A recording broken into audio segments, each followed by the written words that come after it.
Y aquí vamos con la segunda parte de cómo mi prima casi acaba con mi vida para quedarse con mi esposo y mi hijo. Recuerden que es la historia de una de mis seguidoras, pero la cuento en primera persona para que vivan la experiencia como yo. Mi esposo la aparta de mí y le dice: no quiero verte cerca de mi esposa. Lo que acabas de hacer es muy grave, es una amenaza. Así que ella se retira de la fiesta, todos continuamos y todo estuvo bien hasta que nació mi bebé. Obviamente toda la familia fue a conocerlo, incluida mi prima, que me pidió disculpas y me dijo que estaba pasando por un mal momento y me convenció de que estaba yendo al psicólogo.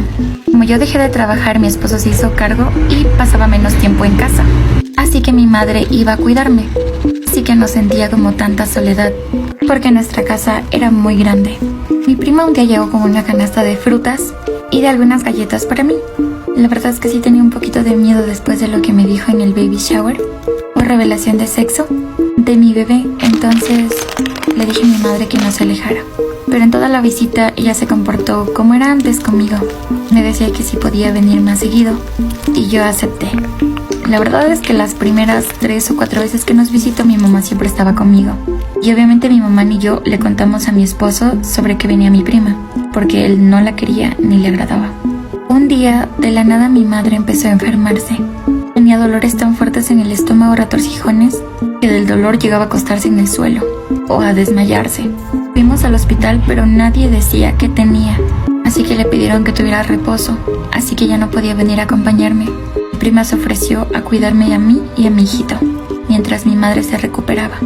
No sentí miedo, porque creí que de verdad ella se había curado, pero no sabía lo que estaba preparando para mí.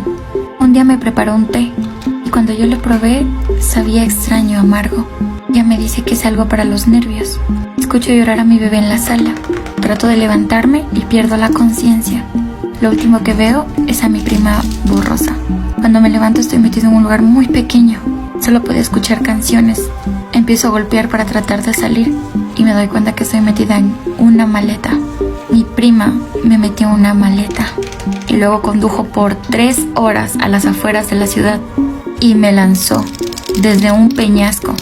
Al momento de caer me fracturé los 2 brazos, la clavícula y tenía muchos moretones en mi rostro, sin contar que mi nariz estaba rota. El impacto me di con una piedra y de la fuerza se partió un trozo de la maleta. Es por ahí que yo intenté salir. La verdad, perdí la cuenta de cuánto tiempo estuve atrapada, porque me desmayaba en lapsos por el dolor tan grande que sentía. Podía ver mi hueso derecho salido, hasta que en un momento abrí la maleta por el trozo que se había roto y empecé a caminar hacia la carretera. Caminé durante 35-40 minutos, mientras mis brazos no funcionaban para casi nada. Cuando llegué a la carretera, un señor me ayudó. Yo estaba tan lastimada que en el hospital tuvieron que introducirme al coma, porque del impacto tan fuerte tenía una contusión en la cabeza. Adicional a eso, mis órganos internos habían sufrido una que otra perforación. Y así estuve recuperándome por casi 1 mes y medio, en el cual yo no sabía nada de mi familia, de mi hijo, de mi esposo. El señor que me llevó al hospital estuvo pendiente de mí y me protegió como un padre. Cuando desperté estaba entubada, no podía hablar y tampoco escribir porque mis manos estaban rotas. A los 2 meses estuve recuperándome por completo, o al menos para poder hablar y contar mi historia.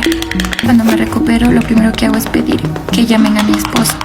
Él, cuando se enteró que era yo la que le llamaba atrás ese teléfono, me contesta enojado y yo le digo: amor, estoy en cierto hospital.